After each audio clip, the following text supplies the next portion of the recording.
মুহতারাম হাজিরিন, পবিত্র কালামুল্লাহ থেকে একটি আয়াতে কারিমা আপনাদের সামনে তিলাওয়াত করেছি। আল্লাহ তাআলা যদি চান আয়াতকে সামনে রেখে একটি সারাংশ আলোচনা আপনাদের সামনে উজাগর করার চেষ্টা করব ইনশাআল্লাহ। প্রথমত আমরা একটি বিষয় ক্লিয়ার হওয়া দরকার। আমরা যারা এখানে আছি আমরা সবাই ভাগ্যবান, কারণ আল্লাহ তাআলা আপনার আমাকে এই উম্মাহকে যে নিয়ামত দিয়েছেন, এই নিয়ামত অতীতের কোন উম্মতকে আল্লাহ তাআলা দান করেন। জোরে বলেন। আমাদেরকে যে নিয়ামত আল্লাহ দিয়েছেন, আমাদের জীবনের সবচেয়ে বড় উপহার আমাদের নবী হযরত মুহাম্মদুর রাসূলুল্লাহ সাল্লাল্লাহু আলাইহি ওয়াসাল্লাম। আমাদের জীবনের সবচেয়ে বড় উপহার হলো আমাদের নবী, যার ওসিলায় আপনি আমি এতটা সম্মানিত এবং মর্যাদাপূর্ণ, যেটা আল্লাহ তাআলা অতীতের কোন উম্মতকে দান করেন। দেখেন তো আপনি আমি কতটা দামি। হাফেজ ইমাদউদ্দিন ইবনে কাসির রাহিমাহুল্লাহ একটা কিতাব লিখেছেন, তাফসীরুল কুরআনিল আযীম লিইবনে কাসির, খন্ড ৮ 443 নম্বর পৃষ্ঠায় তিনি একটা রওয়ায়াত এনেছেন। হযরত আলী ইবনে উরওয়া রাহিমাহুল্লাহ বর্ণনা, তিনি বলেন, যাকারা রাসূলুল্লাহ সাল্লাল্লাহু আলাইহি ওয়াসাল্লাম আরবাআতাম মিন বনি ইসরাঈল।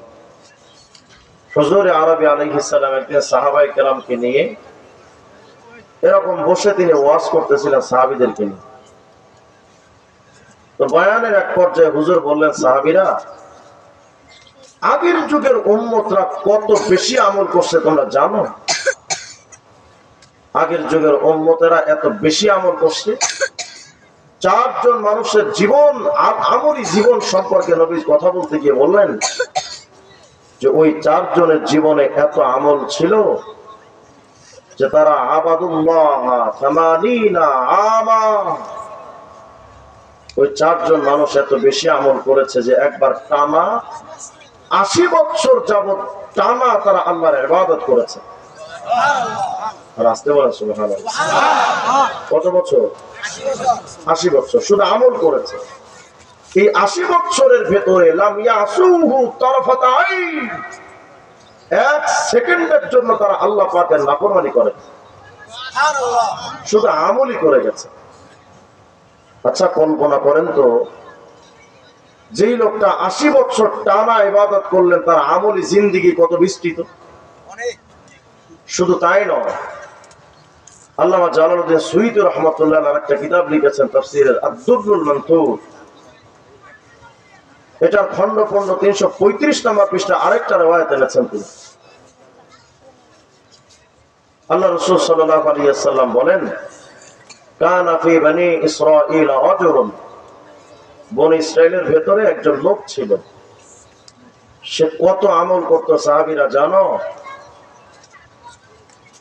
ইয়াকুমুল লাইল হাত্তা ইউসবিহ। এই লোকটা আমল করতেন এত বেশি যে সারা রাত তিনি তাহাজ্জুদের নামাজে সময় কাটিয়ে দিতেন। আর সকাল যখন হতো, সুম্মা ইজাহিদুল আদুওয়া বিন নাহার হাত্তা ইউমসিয়া, সকাল হলে অস্ত্র সজ্জে সজ্জিত হয়ে সৈন্য হয়ে তিনি জিহাদের ময়দানে সময় কাটাতেন। তাহলে রাতে করতেন তাহাজ্জুদ আর দিনে করতেন জিহাদ। এভাবে এই লোকটা 1-2 বছর নয়, ফাফালা যালিকা আলফা শাহর, এই লোকটা এভাবে 1000 মাস কাটিয়ে দিয়েছে। আচ্ছা একটু কল্পনা করেন তো, যেই লোকগুলো এত এত আমল করে গেলেন, তাদের আমলের সামনে যদি আপনার আমার আমল পেশ করা হয়, খুঁজে পাওয়া যাবে? তারা বেঁচে থাকতেন শত শত বছর। নূহ আলাইহিস সালাম তো শুধু দাওয়াতি কাজই করেছেন 950 বছর। তারা হায়াতও পেতেন, লম্বা টাইম পেতেন। আমরা তো এত লম্বা হায়াত পাই না। তো তাদের আমলের সামনে যদি আপনার আমার আমল পেশ করা হয়, খুঁজে পাওয়া যাবে না। কিয়ামতে আগের যুগের উম্মতরা উঠবে, শত শত বছর, শতাব্দীর পর শতাব্দী এত বেশি আমল করেছে, তাদের আমল নামায় আমলের অভাব নাই। আর আপনি আমি কিয়ামতে উঠবো কি নিয়ে? আপনার আমার আমলি খাতার দিকে ফেরেশতারা তাকাইলে দেখবে গাধা বাইসা ছিল 60 বছর, কিন্তু এর মধ্যে 55 বছর আকিজ রিটার্নস। ঠিক না? আমাদের তো আমল নাই, এতটা সত্ত্বেও আমাদের আমল নাই। এতটা সত্ত্বেও আল্লাহ তাআলা এই উম্মতের ব্যাপারে বললেন, উম্মতে মুহাম্মাদি তোমাদের তো আমল কম, হায়াতের টাইমও তোমাদের কম। আগের যুগের উম্মত হায়াত পেত শত শত বছর, তোমরা হয়তো বেঁচে থাকবা 60-70 বছর সর্বোচ্চ। তোমাদের আমল কম, গায়ে তোমাদের শক্তিও কম। আগের যুগের উম্মতরা সারা রাত দাঁড়িয়ে ইবাদত করতে পারতেন, অসুবিধা হতো না, কিন্তু তোমরা তো এটা পারো না। রাত দিন 24 ঘন্টা পরিশ্রমের সেই শক্তি আমি আল্লাহ তোমাদের দেই নাই। তোমরা এত বেশি আমল করতে পারবা না, এটা তো ঠিক।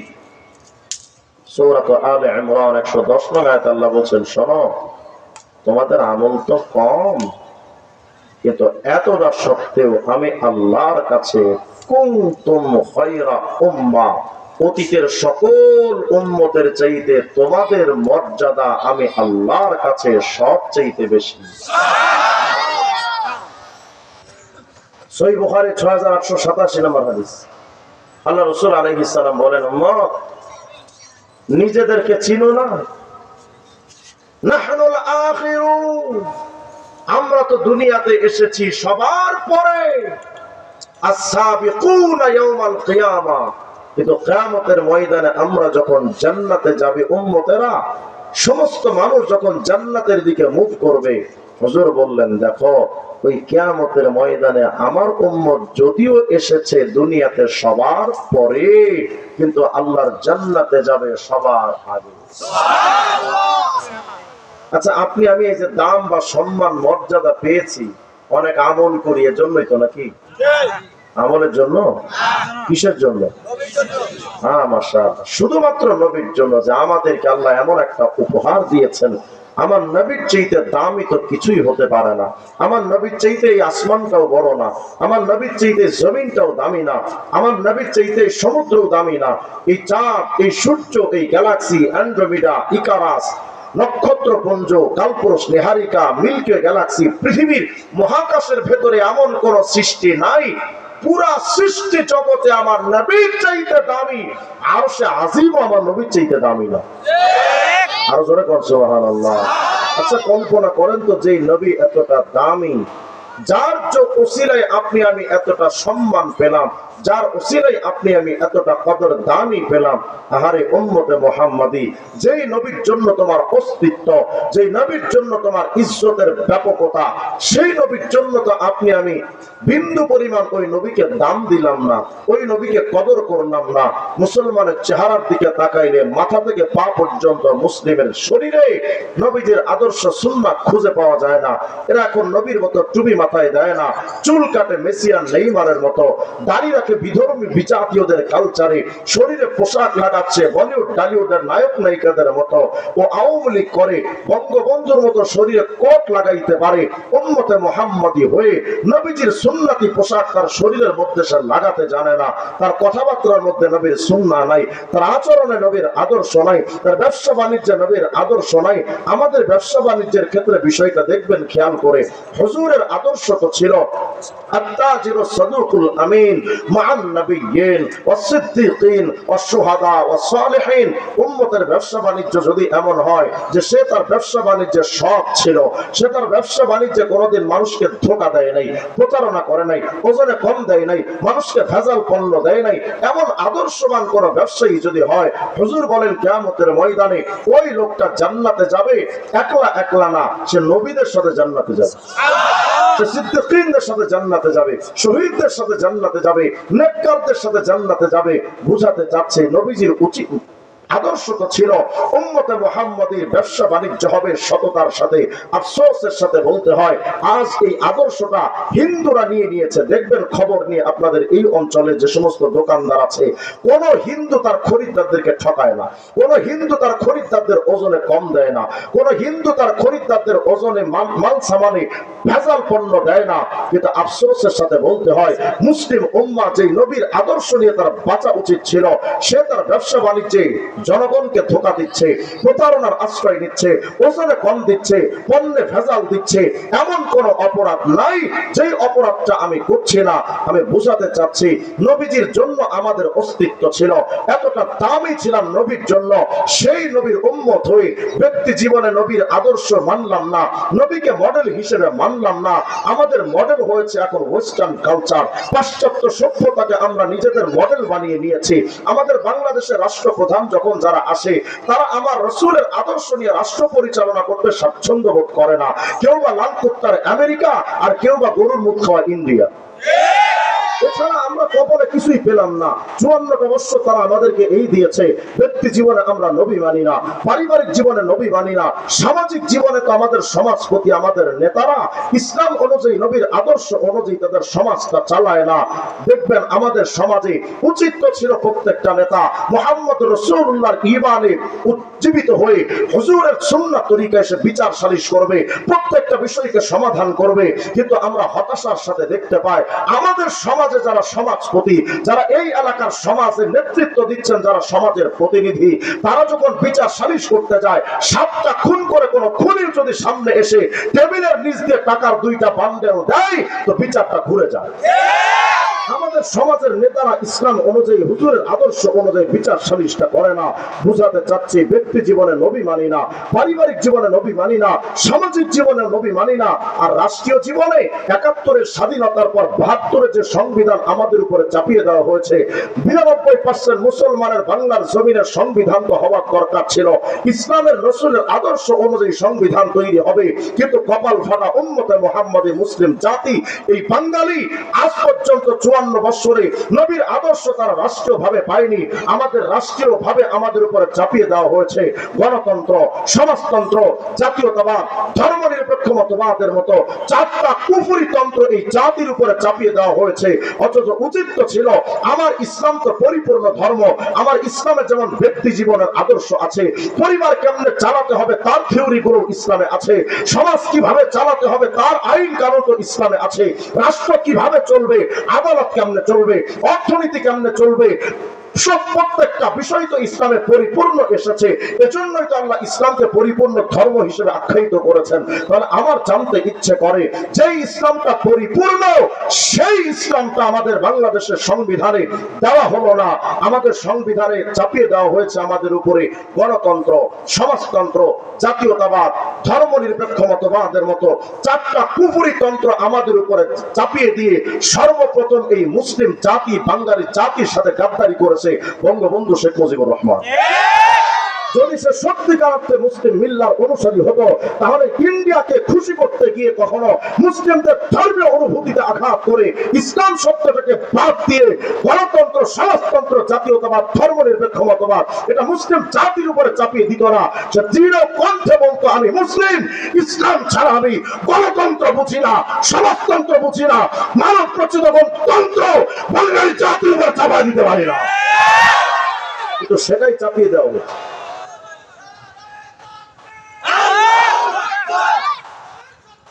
হুশিয়ার সাবধান, হুশিয়ার সাবধান।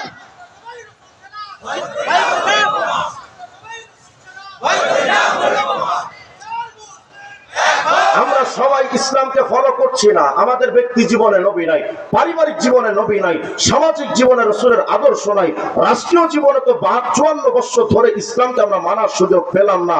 আমাদের এই জাতির জন্য রাষ্ট্রীয়ভাবে আমাদেরকে মূলা ঝুলিয়ে দিয়েছে, আর জাতি সেই মূলা নিয়ে এখন শুধু ঘুরপাক খাচ্ছি।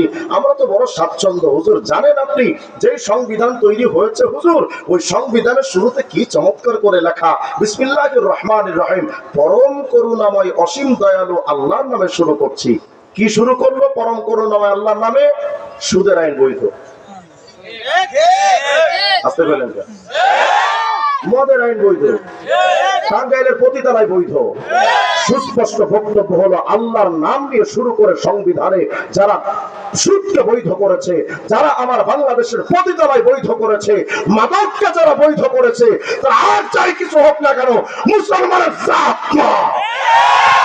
অথচ আমরা সেই সংবিধান মেনে নিয়েছি। আমরা মনে মনে ভাবছি হুজুর আপনি কি বলেন, আমাদের রাষ্ট্রীয় ধর্ম ইসলাম, এটাই আমাদের সংবিধানে দিয়েছে হুজুর, আমাদের তো ধর্মকে অপমান করে নাই, রাষ্ট্রীয় ধর্ম ইসলাম দিয়েছে। হ্যাঁ, বাংলাদেশের ধর্ম রাষ্ট্র ইসলাম, রাষ্ট্রীয় ধর্ম ইসলাম ঠিক, কিন্তু আমার বাংলাদেশে হিন্দু ধর্মের যতটুকু দাম আছে ইসলাম ধর্মের ততটুকু দাম রাষ্ট্রীয় ভাবে নাই। আসতে বললেন যে আমার বাংলাদেশে